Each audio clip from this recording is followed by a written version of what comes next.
Hey everyone, welcome back to the channel. In today's video, I will show you how to save, share and bookmark articles inside the Wall Street Journal mobile app. Let's get started. First, open the Wall Street Journal on your app and make sure you are logged into your account. Once you are on your home page, browse or search until you find the article you want. At the top of the article, you will see a little bookmark icon. Just tap it and the article will be saved to your bookmarks.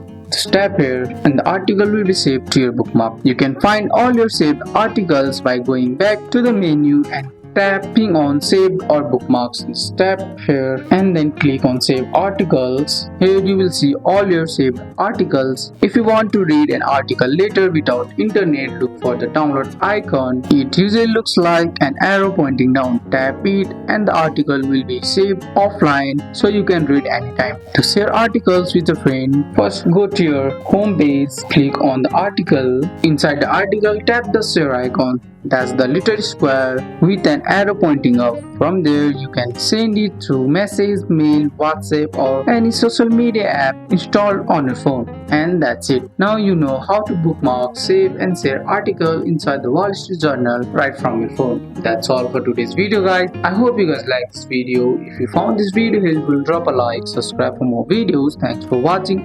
See you in the next one.